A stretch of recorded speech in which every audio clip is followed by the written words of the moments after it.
I am now creating weekly exclusive content for Patreon, so if you are interested in that, go check out the link down below.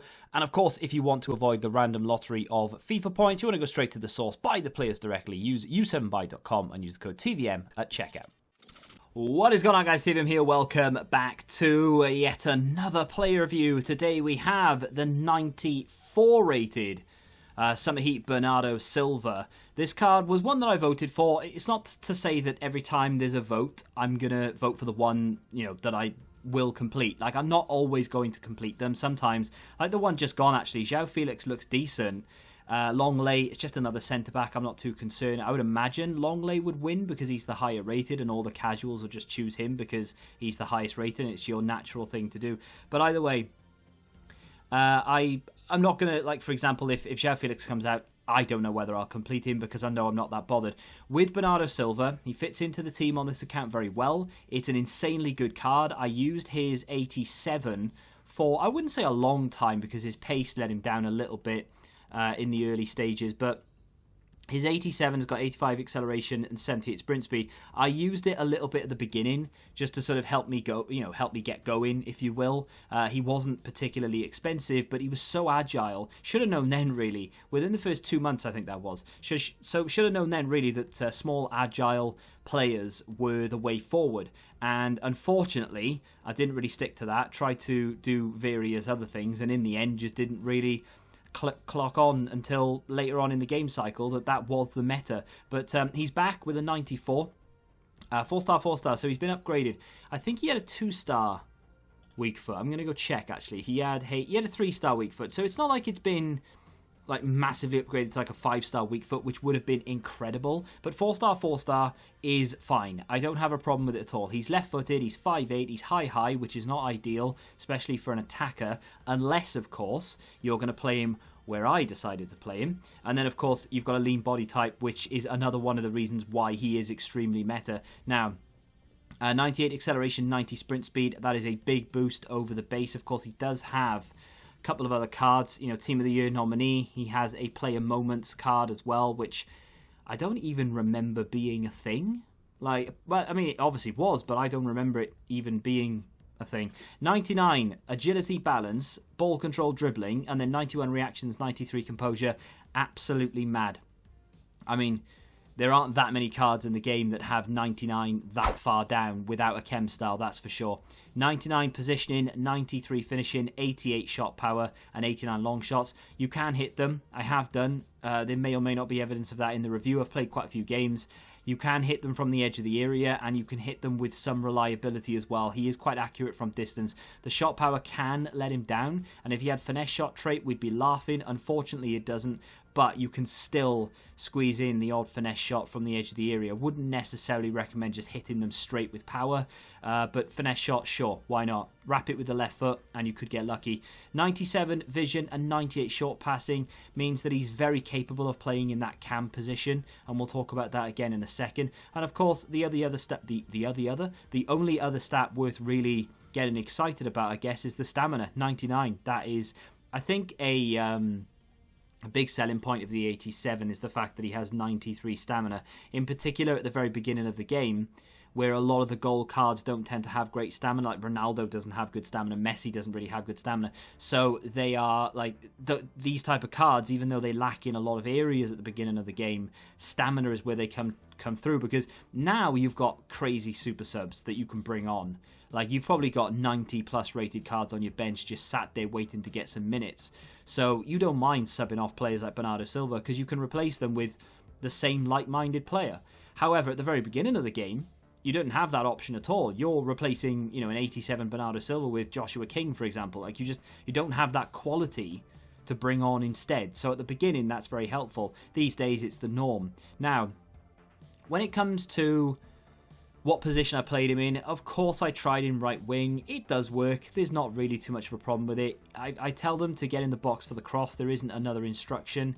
You can tell them to stay forward, and I think that probably would negate the high defensive work rate quite considerably. To be honest, though, with the stamina that he has, it's not actually a bad thing that he does come back and help out. Now, of course, my right back, being Wan-Bissaka for the most part, Now and again, it gets changed out, but Wan-Bissaka is basically my main right back on this account. He's very good, and he's, again, fits the method very well, lean body type and all the rest of it. However, there are some instances where I just feel like he's going to need a little bit of help because he ventures too far forward, or whatever it may be, gets caught out. Bernardo Silva, with a high defensive work rate and no instruction on him, will come back and help out. He can't exactly defend. He's only got 65 stand tackle. He doesn't have very good defensive awareness or interceptions. But it's a body. And in FIFA 20, you don't really need a player who can actually tackle. You need a body, because most of the time you're not really making a tackle. You are moving that player to a passing lane, and you are interfering with the attacker. You're basically just getting your body between the ball and the man. You're not making a challenge half the time. So despite the fact that he doesn't have very good defensive stats, when that high defensive work rate kicks in and he comes back, he does help out Aaron Wan-Bissaka quite a lot. So just bear that in mind, that it's not all doom and gloom with regards to that high defensive work rate. The other side of that is, of course, I played him as a cam for the most part. And the reason I'm doing that is because he just fits so well. You can put whatever chem style you want, whether it be an engine, although I wouldn't recommend it. It does turn him into a 98 rate cam. Engine isn't the best because you only get the 1 on acceleration. Yeah, you get 5 sprint speed, which is nice, but the dribbling is done. You don't need that. It doesn't matter. So something like a Deadeye is, okay, doesn't turn him into a 98 rated cam. Turns him into a 98 rated winger, which is nice. But you get that 98 shot power, 94 long shots. You get the improved finishing up to 99. And of course, the vision, crossing, and short passing all go up as well. Absolutely pointless in my opinion, boosting the dribbling. Doesn't make a blind bit of difference because everything's so high anyway. The pace is good enough. Honestly, the Deadeye for me is the way forward. And let me know what you think of that in the comments. But when you play him as a cam, his passing turns to just the best passer in the game. He is so clinical with his passing. When the game allows him to, obviously, because you do get those periods where you play a ball and unfortunately it just doesn't go where you want it to. But for the most part, yeah, passing is unbelievably accurate. With that as well, because obviously I played him as a right wing without a chem style. And when I said at the beginning the long shots were, decent, worth a hit now and again, sure. And, his shot power did let him down sometimes because the goalkeepers are so good these days in terms of, reflexes. They are very derpy, I know that. So, close range, for example, they'll just, you can basically walk past them with certain players, right? I get that. But from distance, they do tend to make good saves. So when you're playing up against, the likes of the team of the season, Ter Stegen, or Alisson's team of the year card or whatever, from distance, reflexes are decent. They're good. And then Bernardo Silva comes along with his shot power, and it's not quite there. You whack that Deadeye on him, and then you start hitting him from the edge of the area, and all of a sudden, things start to open up a little bit. You can cut in on that left foot, and you can really hit them toward that far post. The one thing that I really liked doing with Bernardo Silva was actually taking free kicks.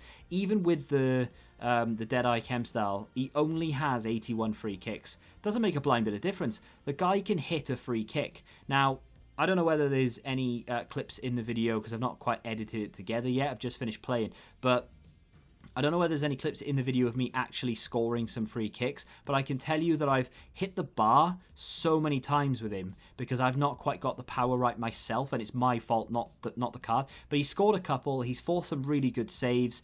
And, of course, he's hit the bar a lot from the free kicks, even with 81 free kicks. So I'm actually I was pleasantly surprised by that. And, of course, the long shots are really nice. This card is just really good. His responsiveness is unreal. Links to Phil Foden if you've got him as well. Obviously, links into various other Premier League players. You get soft links to that new Wijnaldum and Divock Origi and all the rest of it. There are plenty of cards to link him into. And just in general, he is a phenomenal card.